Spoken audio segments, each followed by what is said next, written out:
I've mentioned many times how Annastacia Palaszczuk wrote to the Prime Minister on August 21, asking, and I think I've got a copy of this, there's the letter, so that you can see it, it's a fair dinkum letter, asking for, quote, of the Prime Minister, your consideration of accelerating the commencement of the $5 billion future drought fund from the current start date of 1 July next year, unquote.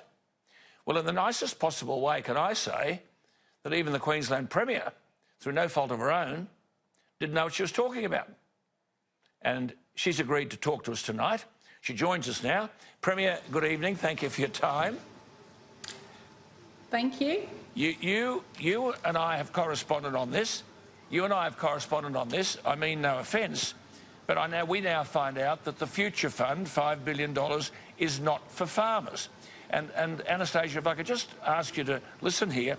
This is Joel Fitzgibbon's question yesterday in the Parliament to the Prime Minister. When will the Prime Minister admit that his future drought fund hasn't delivered and will never deliver 1 cent directly to desperate farming families? Well, now here in part is the Prime Minister's answer. National Drought Fund, which begins at $3.9 million investment and over the course of the decade will grow to $5 billion, and from the 1st of July of next year it will draw down $100 million to invest in water infrastructure resilience projects from the 1st of July of next year. That's what we said the purpose of the Drought Fund was, and it will draw down on that investment from 1st of July of next year as we put the board in place and as we seek their advice. Well, Joel Fitzgibbon was interjecting and the Speaker was giving him a dressing down, but Fitzgibbon was like the rest of us, had never heard of water resilience projects. So when Joel Fitzgibbon was sat down by the Speaker, the Prime Minister resumed his answer. Listen to this. Well, he interjects again, Mr Speaker. I've already explained to him once. The Drought Fund, the future Drought Fund, is not to provide direct financial assistance payments to farmers. It's there to provide direct support for water resilience projects to plan for the future. Can I ask you, Queensland Premier Annastacia Palaszczuk, when you wrote that letter, did you know that the Drought Future Fund wasn't to provide money to farmers? No, Alan, I thought that the Future Drought Fund was there to go directly to farmers to help them during this drought. Now, in Queensland, we've had farmers here that have been going through drought. This is their 7th year. I have 66% of the state in drought. And I know New South Wales is experiencing a tough time as well. Well, we need to help our farmers. They are struggling to make ends meet. I'm concerned about how they're dealing with everything emotionally. But this is a slap in the face from the Morrison government. And frankly, you can go and have a talk fest. We had a drought summit a while ago. Why is this money not being utilised for our farmers? We actually raised this in our parliament here today as well. The Leader of the Opposition stood on her feet and told me that it was a joke that we were actually debating this motion. Well, we've called on the Morrison government to release this $5 billion of drought fund now to farmers where they are hurting and they need it the most. What is so hard about this? Get the money out. I know, but you see, it's not for the farmers, Annastacia. It's not for the farmers. Well, that's ridiculous. But that's absolutely ridiculous. I mean, we have in place drought measures here in Queensland where we have got money going out for drought subsidies to help people with their land, with their stock, with schools and also with councils. Also, too, I've got 14 communities I'm monitoring that are about to run out of water. I've been to Stanthorpe, I've spoken to people, I've seen what they're going through.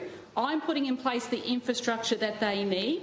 I'm paying for the carting of water for towns so they don't run out of water. And what is the Prime Minister? They're supposed to be the party of the bush. The National Party is supposed to be the party of the bush. What are they doing, Alan? Nothing. It's a disgrace. Well, it's a national disgrace. I just want, Richo, for the benefit of everybody watching, because this is very, very disturbing, the Prime Minister was emphatic. Fitzgibbon interjected and Scott Morrison said, I've already explained to him once that the Future Drought Fund is not to provide direct financial assistance payments to farmers. It's there. Now, in every interview I've had, the other day we were arguing, oh, Alan, I've provided $7 billion. Well, there's 5 there, or there's 3.9 at the moment. It won't get to 5 till next year, so 3.9. And there's another $4 billion for a drought response fund. Well, that's stuck in legislation. There's none of that money. But he said here is not to provide direct financial assistance payments to farmers. It's there to provide direct support for water resilience projects to plan for the future. So this, Annastacia Palaszczuk, is for down there in the never-never. The best plan is for the future, by the way, the farmers themselves. It doesn't even start... Yeah, but it doesn't even start till the 1st of July next year. And if you read the letter closely, Alan, as well, and Richo, what they actually say in this letter is they're going to put together a consultative committee to go out and talk to people. Well, I think people have had enough of talking. They're actually hurting. So what are we going to do? And like you said, Alan, you want to give these farmers hope and families hope. Well, we need to get the money out there now. Has your letter been answered? The structure of the fund. Has your letter been answered? Oh, yeah, it was... Yeah, I got a letter response back, basically saying they've set up... I've got it here, actually, saying that they're going to set up a committee to go out and consult.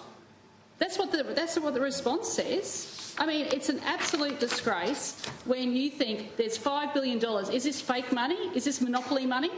Get the money out to people now where they're hurting. Okay, I mean, that's what we do. We put together budgets. Right. Well, let me chuck the ball into your court now, because there are people in Western Queensland who bought what's known and has been known, and your father was an agriculture minister, and Henry would know all about this. They bought mulga country. The reason they bought mulga country is that mulga is a plant that they can feed their stock on. It's very drought resistant, and when stock are starving, they use the mulga. So there is a farmer out there, Dan McDonald, who's been doing just that.